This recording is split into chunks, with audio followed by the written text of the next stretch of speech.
We all agree Aretha Franklin is the queen of soul, right? But before her reign, there was another, an original queen, whose voice could strip paint off walls or soothe a crying baby. Her name was Etta James. She was labeled the Queen of Soul long before anyone else. This woman inspired Diana Ross, Amy Winehouse, and even Keith Richards, who said her voice could take you to hell or heaven. Blues, jazz, pop, rock, soul, she sang it all. She even set fashion trends with her blonde hair. But her journey? Oh, it was a wild ride. A rough life, y'all. Let's get into it.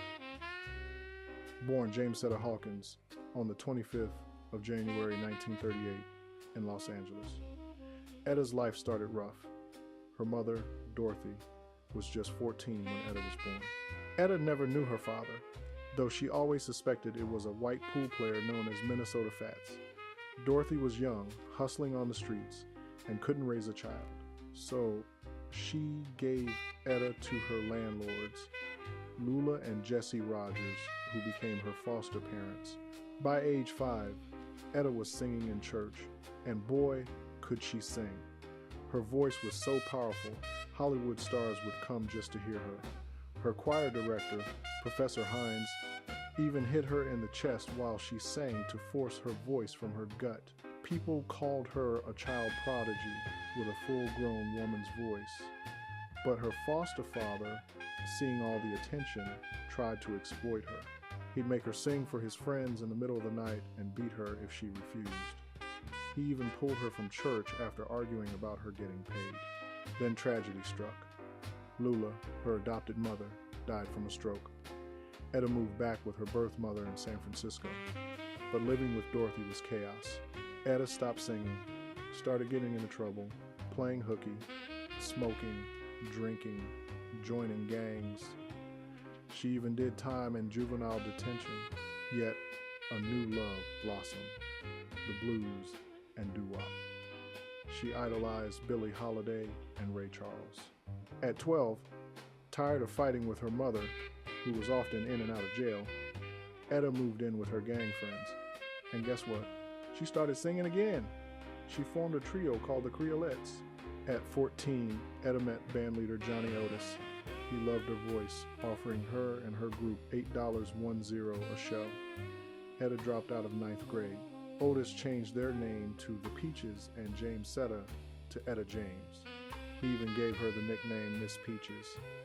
He landed them a deal with Modern Records, home to legends like John Lee Hooker and B. King. They recorded Roll With Me Henry, a response to Hank Ballard's Work With Me Annie. Etta wrote the lyrics, but radio stations banned it, calling it too sexual. Can you believe it? Roll With Me Henry was too much. So they changed the name to The Wallflower, and it soared to Hashone on the R&B charts, landing them an opening spot for Little Richard. But then Johnny Otis sold the song. A white pop singer, Georgia Gibbs, covered it as Dance With Me Henry, selling millions and hitting Hashone on the pop charts. Etta, a young teen new to the business, saw no money from it. Johnny Otis got it all. This experience sparked a fire in Etta. She wanted to understand the business. People told her she should be making more money. Fans thought her version was the hit. She might have been broke, but she was a major star, and she didn't even know it. She wanted to look older, more like a star. So Etta dyed her hair platinum blonde, inspired by Joyce Bryant, the bronze blonde bombshell. While still making only $8.10 a night in underground clubs, she was a solo act now. The Peaches broke up due to jealousy. Etta was always treated like the star, touring the Chitlin circuit with guitar legend Johnny Guitar Watson in the 1,950 seconds. They faced brutal racism. One time, Etta, feisty and impatient, used the white restroom at a gas station. The owner pulled a gun on Johnny Watson, threatening to kill him if Etta didn't apologize. She refused. Because Etta was light-skinned, cops often pulled them over, thinking black men were with a white woman. It was a constant threat. She met legends, Ruth Brown, a young Sam Cooke with the Soul Stirrers, Lou Rawls, Shirley Caesar, Jackie Wilson, even Elvis Presley. But her idol, Billie Holiday, left a lasting impression. Billie, hands and feet swollen from drugs, looked at Etta and warned her, "Don't end up like me." A chilling foreshadowing, wouldn't you say? Etta then met Harvey Fuqua and went to Chicago. Someone told her if she wanted real money, she needed to sign with Chess Records. Perfect timing. Leonard Chess was looking for a female singer. He had all the male blues greats like Muddy Waters and Chuck Berry, but no successful women. Etta was his blessing. Chess bought her out of her Modern Records contract, putting her straight to work. She sang background on Chuck Berry's Back in the USA and Almost Grown, alongside the Marquis, which featured a young Marvin Gaye. Etta remembered women being crazy for Marvin, even a dancer biting him because he wouldn't sleep with her. Etta and Harvey Fuqua, who were dating, released duets like If I Can't Have You. But then a twist.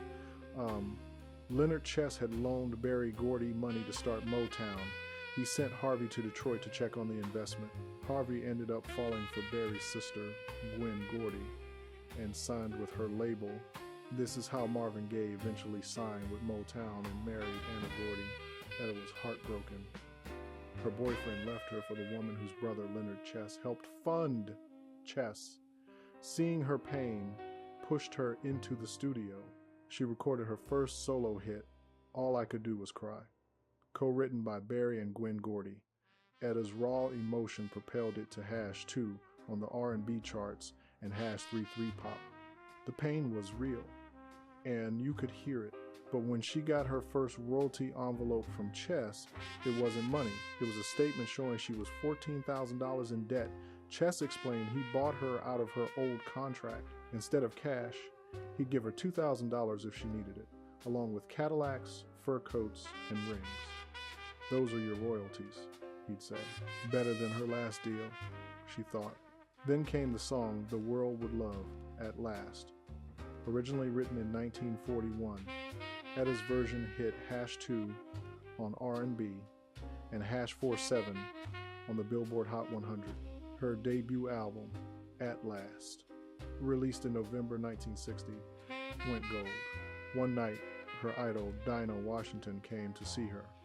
Etta, wanting to show respect, sang Dinah's Unforgettable. Dinah went ballistic. She smashed glasses, screamed, called Etta names, and warned, "Don't you ever sing the Queen's song when the Queen is right in front of you." Etta ran off crying.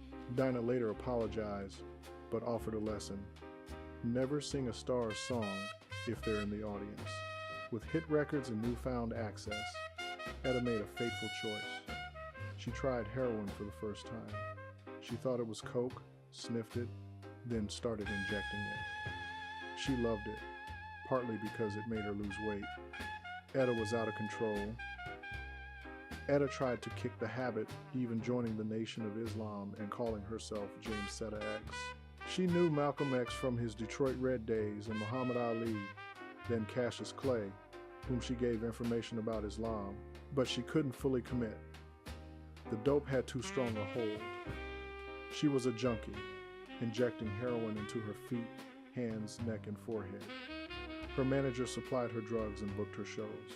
She watched 2 band members die of overdoses right in front of her, yet it only made her want more. She crossed the Mexican border for a fix, pawned band instruments for drug money. She disliked James Brown, calling him controlling. Once filling in for his singer, she was late coming back with socks. James Brown fired her and tried to intimidate her with a bodyguard and a gun. Jackie Wilson, also on the bill, and a Golden Glove boxer, stepped in. If Etta goes, I go. James Brown backed down. Etta's addiction led to her arrest in the same Indiana hotel where Ray Charles was busted. She went to Leonard Chess for help, who put her in rehab. There, doctors discovered she had fluid on her brain and lockjaw from dirty needles. She was having seizures, but they saved her life, telling her she was only the second person in Illinois history to survive lockjaw. She felt better, clean, and wanted to sing again. But her manager offered her heroin. She sniffed it, and just like that, she was hooked again. Her life spiraled. She dated a jealous pimp who beat her regularly, then a gangster named Red Dillard who bought heroin from Lucky Luciano, but the feds got him. Etta started writing bad checks to buy drugs, landing her in jail repeatedly. After 4 months, she got sober again, returning to music with Leonard Chess. Then came devastating news. Sam Cooke was killed on the 11th of December 1964, the year of the Freedom Summer Project, a time of immense civil rights struggle, where Sam's "A Change Is Gonna Come" was an anthem. Etta was heartbroken. She believed it was a setup, a sacrificial lamb. Sam was too smart, too powerful, wanted to control his own label, and she felt he tried to leave the mafia who had helped him. She believed he was drugged at lunch, then beaten and shot, with a fake story about a prostitute made up. Etta said at his funeral, Sam's head looked disconnected, his hands broken, nose crushed, and his body mangled. How could a small motel manager with a broomstick do that? To Etta, it was a cover-up. She was only 26. Etta kept getting high, doing shows just to support her habit, believing drugs made her sing better. Leonard Chess tried to help, but she wasn't seeing royalties. Shows were her only income. Motown was taken over, and Etta noticed Berry Gordy sent his artists to charm school and got them on TV, things Chess Records never did. She endured another abusive relationship with singer Billy Foster, who beat her badly. She loved bad boys, she said. She got pregnant by him and continued using drugs. Disturbingly, she witnessed Ike Turner abusing Tina right in front of her. Tina was showing off a diamond ring when Ike walked in, punched her in the face, bent her hand back, and snatched the ring. Tina's face swelled instantly. Etta, for some reason, was even attracted to Ike. In 1967, she released Call My Name. The IRS was after her for back taxes, so she put her boyfriend's name on the credits to get royalties. The next year, Tell Mama became one of her most successful albums, recorded at Fame Studios in Muscle Shoals, Alabama. Tell Mama and I'd Rather Go Blind were huge hits. Leonard Chess cried when he heard I'd Rather Go Blind, a song written by the blind musician Clarence Carter, but Etta hated it, hated performing it. Rod Stewart, B, King, Beyonce, Janis Joplin, Diana Ross all covered her songs. Otis Redding, who told Etta she inspired him, planned a duet album with her. Months later, he died in a plane crash. Etta had her first child and married artist Mills, a relationship that would last. But Leonard Chess died from a heart attack. Times got rough again. Etta even got artists hooked on heroin. They committed robberies, wrote bad checks to support their habit. They were caught. Artists took the blame, doing 10 years in prison. Chess Records, now run by others but still family to Etta, tried to help. They gave her a desk job and paid for rehab, but she got hooked on meth. Arrested again, facing serious jail time, a judge showed mercy.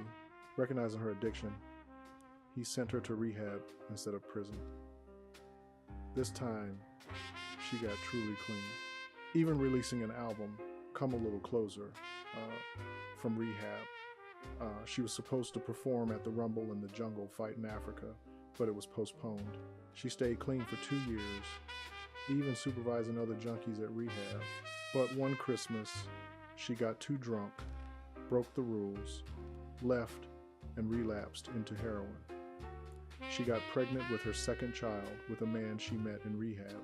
In 1976, she released her final Chess Records album, Etta Is Better Than Ever. After 16 years, she left Chess, still having never made money from her royalties. She signed with Jerry Wexler at Warner Brothers, releasing Deep in the Night. The Rolling Stones invited her to open for them at the Montreux Jazz Festival. They'd known her since their teens at Chess. Still using drugs and blowing money, Etta started performing for her biggest fans, the gay clubs in San Francisco. One night in a club, she had a vision of the devil on the dance floor. It scared her so badly, she quit drugs for good. She got clean, sober, and took charge of her career. In 1984, she sang the national anthem at the Olympic Games in Los Angeles. Being clean brought positive things and real money. The blues were making a comeback, and white audiences loved her. But she wasn't entirely done with addiction. She got hooked on legal painkillers, checking herself into rehab again. After rehab, she signed a major deal with Island Records, releasing 7-Year Itch, which was Grammy nominated. She even tried to find her rumored father, Minnesota Fats, meeting him briefly. She finally started receiving royalties when MCA Records bought the Chess Records catalog. Her album, Sticking to My Guns, was Grammy nominated, featuring a song with rapper Def Jaf. Her sons formed a rap group, the James Outlaws, and her oldest, Donto, became her drummer. She received an NAACP Image Award. In 1994, she released Mystery Lady Songs of Billie Holiday, her first jazz album, dedicated to her idol and her mother's favorite artist. It hit #2 on Billboard's jazz charts and won her first Grammy in 1995 after 40 years of singing. That same year, At Last was inducted into the Grammy Hall of Fame. She kept releasing albums through the 90 seconds and 2000s. In 2003, after gastric bypass surgery, she lost over 200 pounds, saying her voice became 10 times better. She received a star on the Hollywood Walk of Fame and the Grammy Lifetime Achievement Award. Her albums Let's Roll 2004 and Blues to the Bone 2005 both won Grammys. In 2008, Beyoncé portrayed her in the movie Cadillac Records, and Etta had thoughts about it. She famously threatened Beyoncé for singing At Last at President Obama's inaugural ball, saying Obama wasn't her president and had big ears. She later claimed she was joking, but was hurt not to be invited. Health issues mounted, Alzheimer's, blood infection, MRSA, then leukemia in 2011. She became so sick she couldn't write her name. Her family fought over her estate. Her husband of 41 years, Artis Mills, against her sons. A judge ruled Artis as conservator. On the 20th of January 2012, just 5 days before her 74th birthday, Etta James passed away from chronic leukemia, dementia, and kidney failure. Etta James's life was a whirlwind of raw talent, brutal challenges, and ultimate triumph. From a child prodigy to a global icon, her voice remains timeless. Beyoncé did a great job in Cadillac Records, but Etta's story, as told in her autobiography, Rage to Survive, deserves its own full-length biopic. Read that book and you'll understand. Rest in peace, Queen Etta. Her legend, At Last, truly lives on